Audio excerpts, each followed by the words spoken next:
esta ocasión nos encontramos aquí en nuestros estudios con Isabel Donato. Ella es psicóloga y con ella vamos a conversar acerca de la depresión. Muy buenos días, muchas gracias por estar con nosotros. Buenos días y gracias a Ser TV por la invitación. Este es un tema que es muy importante hablar sobre él y que la población esté educada al respecto.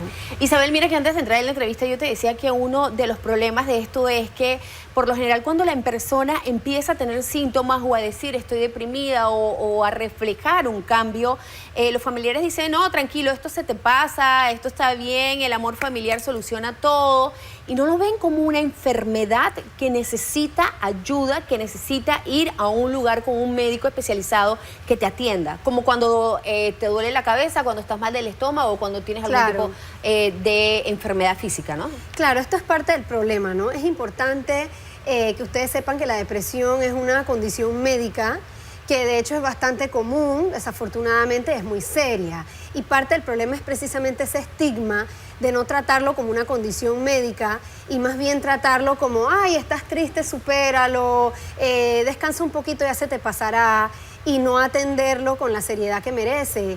Y es muy importante esto que tú dices, de que cuando nosotros estamos enfermos, si yo me siento mal, por ejemplo, es muy normal que yo llame a mi empleador y yo diga, hoy no voy a la oficina porque estoy muy resfriada, me siento congestionada, tengo fiebre. Pero es muy raro que tú llames a tu empleador y le digas, hoy no voy a la oficina porque estoy deprimida y no me puedo levantar de la cama. Y sin embargo, realmente es lo mismo, es una enfermedad. Y él no lo vería igual tampoco, ¿eh? Por supuesto. Exacto. Sí, entonces tenemos que romper con ese estigma, tenemos que poder hablar más al respecto, conocer sobre la enfermedad y poder atenderla. Y sobre todo, por ejemplo, cuando estamos en círculos de amigos o círculos familiares, porque a veces decimos, bueno, si tú presentas estos síntomas, ya yo sé que tienes esto. Sí. Pero en el caso de la depresión puede ser variante, porque no simplemente es una persona que esté triste y yo diga, ah, la veo triste, está deprimida. Pero también síntomas como por ejemplo, está dejando de comer o come mucho, o como decías, no me puedo levantar de la cama para ir a trabajar, que parece rarísimo, irónico. ¿Cómo no se va a poder levantar? No, no se puede levantar realmente. Sí, realmente no se puede. De hecho, la Organización Mundial de la Salud nos indica que la depresión es uno de los motivos principales de discapacidad en la población hoy día. Y efectivamente es muy importante lo que tú dices. En ocasiones es difícil determinar que lo que la persona tiene es depresión porque hay síntomas que pueden variar. Es decir, por ejemplo, lo que hablabas del apetito. La persona con depresión, uno de los síntomas que usualmente le vemos son cambios en su apetito o en sus patrones de alimentación. Pero no necesariamente es que deja de comer o que come mucho, puede ser una o la otra. Lo mismo pasa con el sueño. También vemos cambios en sus patrones de sueño. Pero yo no te puedo decir, o es que la persona tiene insomnio y nunca duerme, porque a veces es que duerme mucho. Entonces hay que hacer una evaluación muy comprensiva de lo que le está pasando a la persona para poder definir y determinar.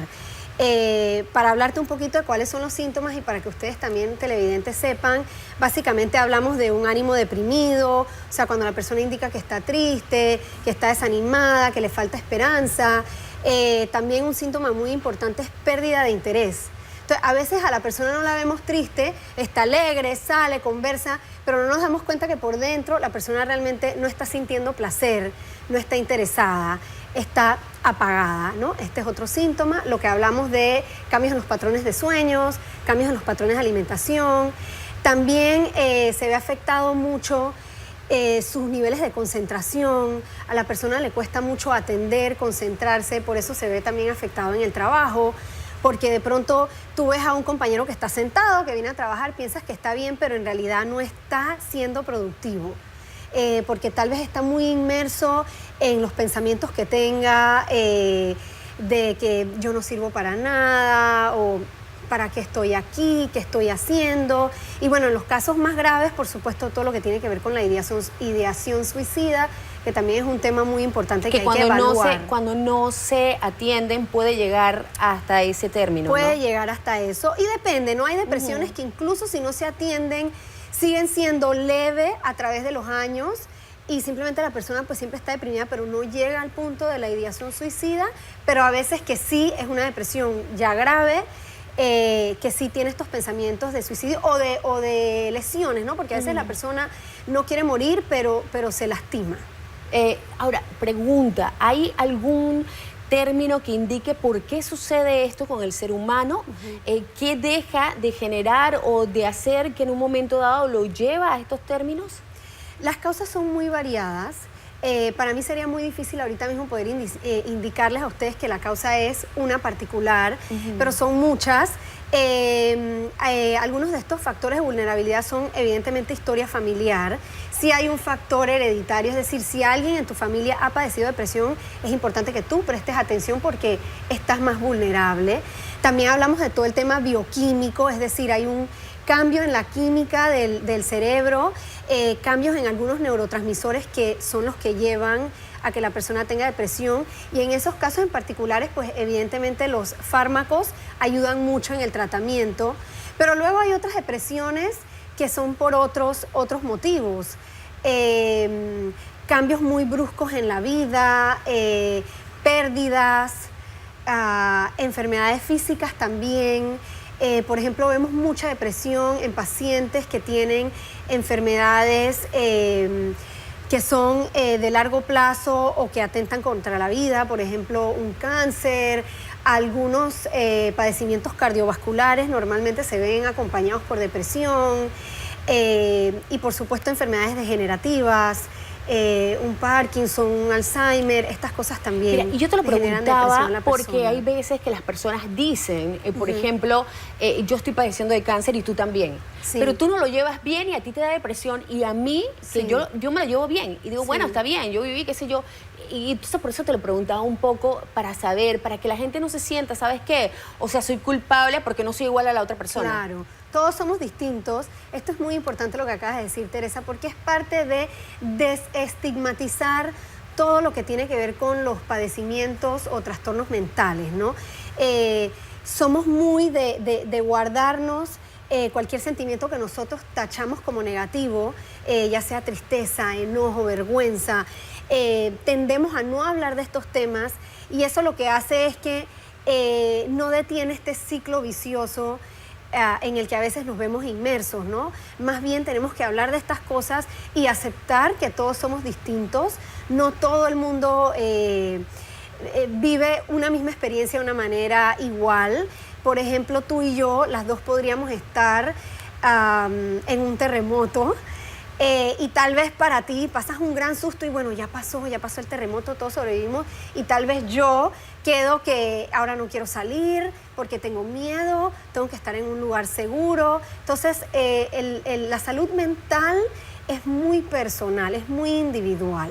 Depende mucho de la persona, de las habilidades que tenga, de los recursos psicológicos que tenga, de lo que ha aprendido a lo largo de su vida. Hay personas que han tenido una vida muy saludable, un contexto familiar muy saludable, hay personas que no. Entonces, dependiendo de todo esto, pues así mismo va a ser la fortaleza que tenga la persona para afrontar los retos diarios de la vida. Isabel, para finalizar, las personas a veces que están sufriendo o padeciendo de depresión no son capaces de buscar ayuda, pero si tienes grupos de amigos o familiares, ¿qué pueden hacer para ayudarte? Claro. En la familia, primero lo importante es asegurarse que el paciente no se sienta culpable, que no se sienta como el bicho raro, que le está pasando algo que solo le pasa a él, sino más bien decirle, yo te entiendo, esto es difícil, animarlo a que busque ayuda y decirle, está comprobado que la persona que busca ayuda, que busca psicoterapia, mejora. Eso lo sabemos, eso es así. Y es importante decirle que no necesariamente va a ser un proceso largo, porque a mí, por ejemplo, en consulta me pasa que los pacientes me dicen, ay, es que esto, yo he escuchado que aquí voy a estar por años. No necesariamente es así.